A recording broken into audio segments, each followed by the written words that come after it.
do tempo das fábricas para a era dos tablets e aplicativos. O mundo mudou e o trabalho, claro, também acompanhou essa transformação. Surgiram os infoproletários. O repórter Marcelo Canelas vai mostrar qual foi o impacto dessa revolução digital na saúde do trabalhador brasileiro.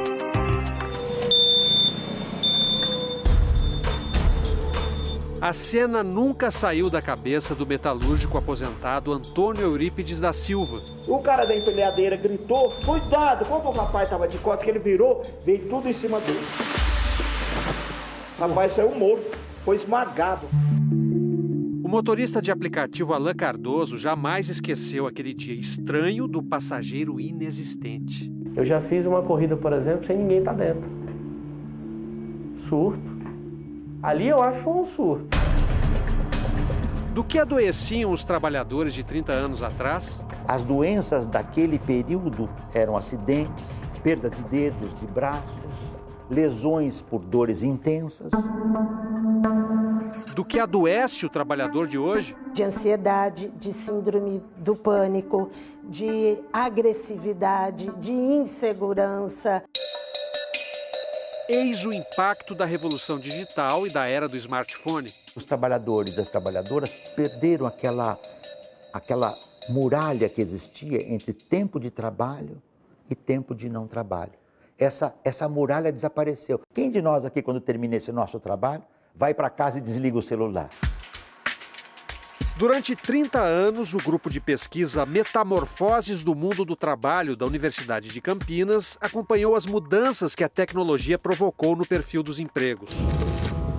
Em 1989, um ano depois da chegada da internet no Brasil, havia 7 milhões e 700 mil operários nas fábricas e 11 milhões e 900 mil trabalhadores no setor de serviços. Em 2017, um novo levantamento constatou os efeitos da automação. Com 9 milhões e 600 mil empregados, a indústria teve crescimento discreto no número de vagas. Com 26 milhões de trabalhadores, o setor de serviços foi turbinado pela revolução digital. Nessas quase 3 décadas, os pesquisadores constataram a mudança gradativa do adoecimento do trabalhador brasileiro. Processos de ansiedade, depressão, perda de sentido do trabalho. Em 1989, o que importava era a força bruta do trabalhador. É claro que as doenças de antigamente tinham que ser outras. O que o senhor fazia na fábrica? Eu trabalhava com o sol da ponta. Eu fazia a montagem. Um trabalho duro? Olha, eu vou ser franco, era pesado, você tinha que segurar as mangueiras aqui, era mangueira de água. Aquelas máquinas de furar chão mesmo, fazia barulho de quase 100%. Barulhão mesmo? Barulhão mesmo, não era só a minha não, tinha 10 companheiros, cada carro com uma máquina daquela lá. A traseira, não é a traseira da Kombi? Uhum. Aquela peça inteira é inteira. E pegava com a mão, o senhor sozinho? 2 mãos. E deu um momento que deu um turvão, um raio, e aquela solda, aquela máquina me puxou. E eu fiquei grudado por alguns segundos, aí... Pá. Não, e depois eu comecei a ter problema, tremor. A sua perda auditiva hoje é de quanto? Tem um que não tem mais jeito, já está quase 100%, e o outro já está 90%. E o que o senhor tem, essa bengalinha, por quê? É por causa do desgaste. Na cabeça do fêmur? Coloquei a prótese. Aí o senhor parou de trabalhar? Não, continuei trabalhando. Continua trabalhando? Até aposentar. Eu não abandonei o serviço, eu não reclamei nada com ninguém, porque eu precisava trabalhar. Diz que quem vai no inferno acostuma com o diabo, né? Podia ser duro, podia ser pesado, mas ele leva o ouro, mas deixa o couro.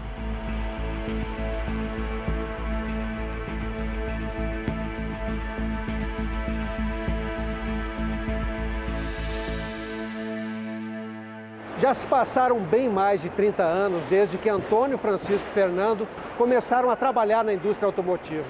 Mas hoje o chão de fábrica de uma montadora moderna como essa nada tem a ver com o que eles viveram. Tem muito menos gente na linha de montagem. Por outro lado, a automação e a digitalização deram ao trabalhador a esperança de uma nova sociedade do tempo livre. Será? Assim que acorda, é algo automático, você já se arrumar, tomar banho, ligar o aplicativo e ir para a rua, porque você sabe que é produtividade. Alain trabalha de domingo a domingo, sem folgar nunca, com uma jornada insana. Facilmente 18 horas. Por dia? É, facilmente. Chegou a ter barbearia e restaurante, faliu. No popular, né? Quebrei. Separado com uma filha pequena, a mãe doente com Alzheimer, restou-lhe se inscrever como motorista de aplicativo. Minha mãe tem um problema de saúde, minha filha precisa de mim, então são coisas que eu não posso falhar. E a minha dívida.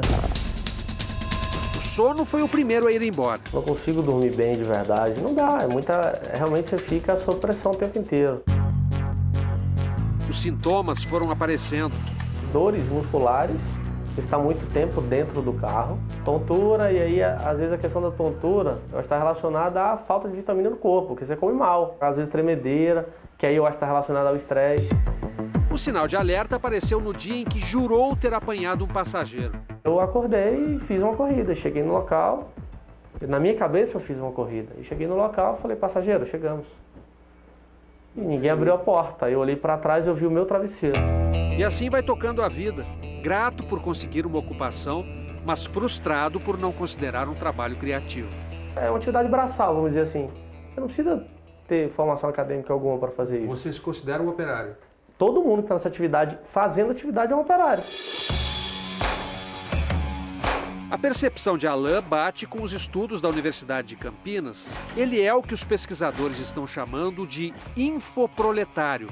São os operários do novo mundo do trabalho digital. Motoristas de aplicativo, operadores de telemarketing, técnicos da indústria de software, vendedores de comércio digital, bancários e dezenas de outras ocupações. É aquele trabalhador ou trabalhadora que em qualquer atividade que ele desempenha hoje, ele depende da máquina digital, informacional, do smartphone, alguma modalidade de trabalho digital.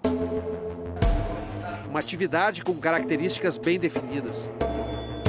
Intensidade do trabalho, pouca criatividade, pouca capacidade de controle e nenhuma estabilidade para amanhã ou depois. E o infoproletário sonha com a condição de classe média e vivencia a condição proletária. Ele sonhou que ia ao paraíso e está batendo no inferno.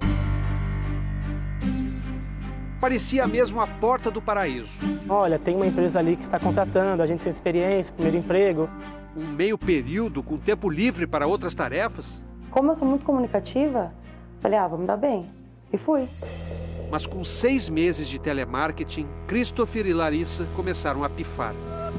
Dores de cabeça, dores de estômago, dores no corpo. Aí que seu psicológico começa a ficar abalado, começa a vir dor de cabeça, e aí quando você começa a escutar um zumbido, você começa a sonhar com isso.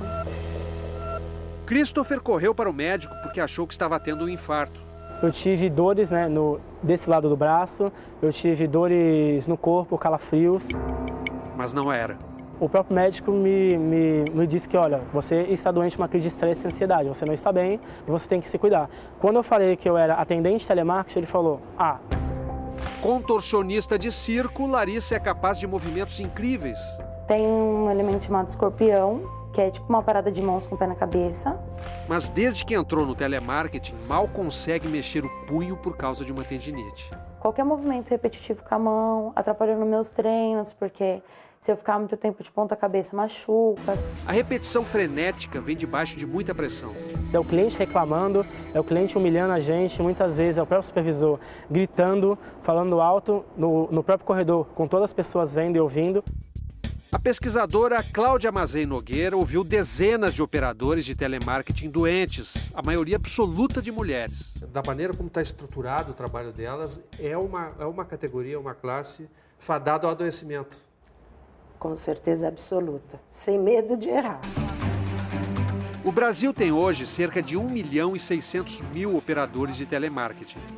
Cláudia entrevistou funcionários da maior empresa do setor e concluiu que 39% dos trabalhadores têm LER, lesão por esforço repetitivo, 27% têm transtornos psíquicos e 25% têm distúrbios de voz e audição. Em nota, a Associação Brasileira de Teleserviços, que representa as empresas do setor, contesta a pesquisa. Diz que o índice de adoecimento é inferior a 0,5%. cita pesquisas internas de satisfação em que 95% dos operadores de telemarketing se declaram felizes com o trabalho e afirma que as empresas têm diretrizes claras de proteção ao trabalhador. A pesquisadora discorda e diz que metas de atendimento impossíveis de serem cumpridas são exigidas pelas empresas.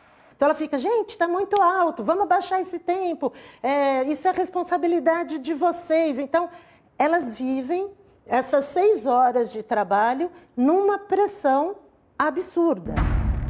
O tempo que sobra é para se recuperar do estresse, ou então não sobra tempo algum. Na verdade, o que a gente tem vivenciado é que esse tempo livre, na maioria das vezes, quando se efetiva, é pelo desemprego, né? Pelo trabalho precário. Parte do tempo que liberou, você tem que utilizar para se qualificar. Esse é o ponto. Essa é a tecla em que os empresários mais batem. A de que o trabalhador precisa se adaptar a uma transformação irreversível. O Serviço Social da Indústria criou 9 centros de inovação voltados para a saúde e a segurança no trabalho espalhados pelo país. Eles começaram a ser implantados em 2017 e fazem pesquisa aplicada com foco em soluções para aumentar a longevidade no trabalho e prevenir distúrbios psíquicos e danos psicossociais. Uma plataforma de soluções foi criada e 45 empresas já recorreram a essas técnicas. Os patrões estão preparados para enfrentar essas novas doenças de ordem psíquica que apareceram com a tecnologia? O impacto da tecnologia é tão brutal que ninguém na sociedade está preparado completamente para trabalhar. Então a gente tem que ter um processo que é de nação, construção de todos, para resolver isso. O problema não é a tecnologia em si, é como nós nos preparamos para as transformações que a tecnologia gera. Os infoproletários ainda não encontraram o ócio que a tecnologia prometeu. Qual que é a preocupação que você tem quando você vai trabalhar? Complicado. É ficar pouco tempo sem ver minha filha. Você acha que fica pouco tempo com ela? É por isso que Alain não desperdiça um segundo sequer. O trajeto para a escola virou um tesouro, ainda que ele tenha de fazer 1000 corridas para compensar. A gente tem que ter na vida sentido dentro e fora do trabalho. Ou seja, você precisa ter aquele tempo que você vai, no caso, para sua casa, que você possa ter o tempo de ler um bom livro, de deitar numa rede. E isso cada vez mais está diminuindo nesse tempo que faz algum sentido positivo na vida.